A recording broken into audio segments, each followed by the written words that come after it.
जी, अस्सलाम वालेकुम दोस्तों, मैं बिलाल अहमद। आज की इस वीडियो में हम टोटल स्टेशन हमारे पास जो कोलिटा का टोटल स्टेशन है इसको समझने की कोशिश करेंगे, इसमें जितने फंक्शन है उसको समझने की कोशिश करेंगे और इसमें इसकी ईडिंग की सेटिंग को कैसे करते हैं आउट करने की कोशिश करेंगे। मैं आपको दिखा सकता हूँ मेरे पास एक टोटल स्टेशन है। टोटल स्टेशन हमारे पास कोलिटा का है और जो मॉडल है वो केटीएस 442 है। अब इसकी हम जो फंक्शन है उसको समझने की कोशिश करते हैं। आप ये देख सकते हैं कि मेरे पास ये पेज 1 आ रहा है, पेज 1 और इसमें F1 के ऊपर हमारे पास हॉरिज़ॉन्टल डिस्टेंस आ रहा है, F2 के ऊपर हमारे पास शिफ्ट का बटन आ रहा है, F3 के ऊपर हमारे पास हॉरिज़ॉन्टल सेट आ रहा है और F4 पे ईजिंग की सेटिंग है। इसी तरह आप पेज 2 पे देख आपने जाना है तो आप फंक्शन का बटन दबाएँगे तो हम पेज 2 के ऊपर आ जाते हैं। मैंने पे फंक्शन का बटन दबाया तो पेज 2 आ गया, पेज 2 में हमारे पास F1 पे मेन्यू का ऑप्शन है, F2 पे हमारे पास कोऑर्डिनेट का ऑप्शन है, F3 पे हमारे पास एसओ मतलब स्टेक आउट का ऑप्शन है, F4 पे हमारे पास रिकॉर्ड का ऑप्शन है। इसी तरह अगर मैं चेंज करता हूँ फंक्शन का बटन दोबारा से दबाया तो मेरा पेज 3 आ गया, पेज 3 में हमारे पास F1 पे एमएलएन का ऑप्शन है, F2 में हमारे पास रिसेक्शन का ऑप्शन है, F3 पे हमारे पास लाइन का ऑप्शन है और हमारे पास इसी तरह F4 पे देखें तो F4 पे हमारे पास एचटी का ऑप्शन आ रहा है। अब मैं दोबारा फंक्शन का बटन दबाता हूँ तो आपको अब देख रहे हैं कि दोबारा से पेज 1 आ गया, मतलब हमारे पास 3 ही पेज हैं, पेज 1, पेज 2, पेज 3। हम कोलिडा टोटल सेशन है जिसका मॉडल आपको बताया था कि केटीएस 442। इसके अंदर हमारे पास टोटल 3 पेज हैं, पेज 1, पेज 2, पेज 3 और डिटेल आपको बता दी।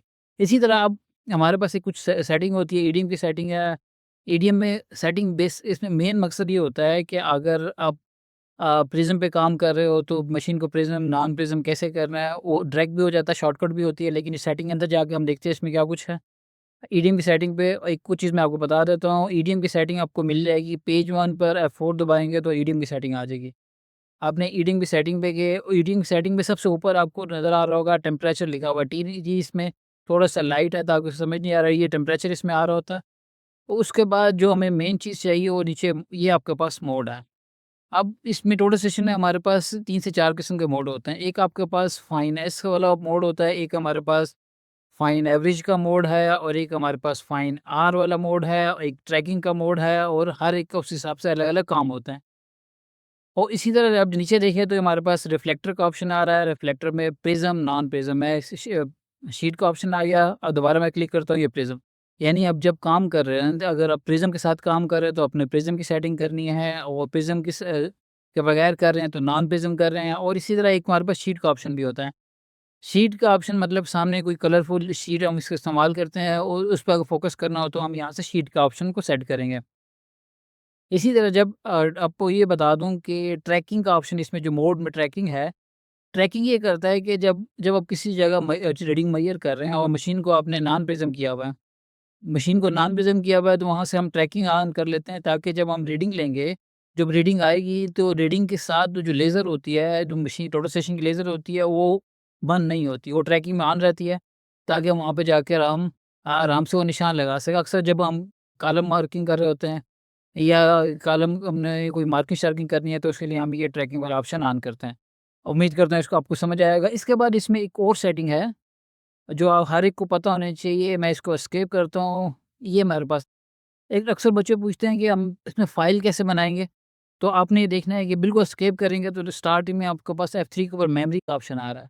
मेमोरी पे आप जाएँ, मेमोरी में जाने के बाद आपके पास ऑप्शन आ जाता है जॉब वाला, आपने जॉब पे एंटर करना है, मेरे पास ये एंटर का बटन है, एंटर जॉब पे आपने एंटर किया, उसके बाद सिलेक्ट जॉब का ऑप्शन आ रहा है, इस पे भी आपने एंटर कर देना है और यहाँ से ये आपका जॉब बन रही है। लिस्ट पे जाकर जो पहले से जितनी जॉब हम देख भी सकते हैं, ओके करना है और मैं जॉब सिलेक्ट पे किया और यहाँ से जॉब का नाम चेंज किया और ओके करेंगे। जैसे मैंने जॉब यही रखनी है तो ठीक है, मैं ओके कर दूँगा, जॉब सिलेक्ट होगी। और इसी तरह अब हमारे पास एक और सेटिंग होती है कि जो पहले से जो काम किया उसको देखने के लिए नाउ डेटा में हम जा सकते हैं और इसी पेज में हम सेकंड ऑप्शन में जाएँ तो जितनी ऑल फाइल पे जाकर जितनी फाइलें इसके अंदर पड़ी होंगी हम वो देख सकते हैं। अभी मेरे इसमें मैं इसको फॉरवर्ड किया था, इसके अंदर कुछ भी नहीं होगा। एक ही फाइल पड़ी हुई है, आप उसके अंदर जो फाइल पड़ी है उसके अंदर हमारे पास दूसरी फाइलें हैं, जैसे ये जॉब 1 जो भी हमने सेलेक्ट की थी और ये 3-4 जॉब्स हम यहाँ से हम देख सकते हैं।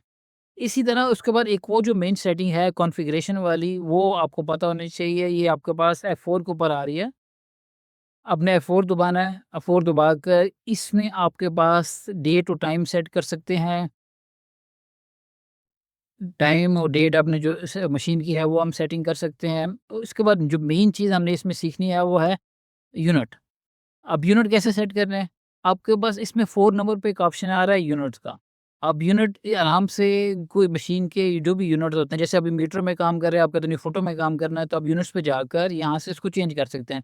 ये आपके पास ये एंगल है, डिग्री में आ रहा है और नीचे यहाँ मीटर लिखा है। एरो का बटन ये हमारे पास, अब ये प्रेस करेंगे, अब ये आपका यूएस से फीट हो गया, ये आपका इंटरनेशनल फीट हो गया और ये आपका इंचेस में हो गया, उसके बाद ये मीटर। अगर आपने मशीन को चेंज करना है, मीटर में काम कब कर रहे हैं, आपको फुटों में करना है, तो हम यहाँ से चेंज करेंगे। यहाँ से आप चेंज कर सकते हैं। इसी तरह ये डिग्री का ऑप्शन है, तो डिग्री से हम यहाँ से इसको भी चेंज करते हैं, लेकिन अभी के लिए हम डिग्री रखते हैं और मिलीमीटर ही रखते हैं और इसको यहाँ से ओके कर देते हैं। इसके बाद ये हमारे पास की फंक्शन आते हैं। की फंक्शन वो होते हैं, जैसे अभी मैं इसको डिफाइन पे जाता हूँ। ये आपके पास अभी शुरू में आपको दिखाया था कि पेज 1 पे क्या कुछ आ रहा है, पेज 2 पे क्या कुछ आ रहा है, पेज 3 पे क्या आ रहा है, उसकी सारी सेटिंग यहाँ से होती है। अभी के लिए हम इसको सेटिंग नहीं चेंज करते और उम्मीद करता हूँ आपको समझ आया होगा। इसमें तकरीबन यही सेटिंग होती है। इसके अलावा मेन आपका ईडीएम का ऑप्शन है और मेमोरी का ऑप्शन है। आज के लिए इतना ही, उम्मीद करता हूँ समझ आया होगा। Thank you.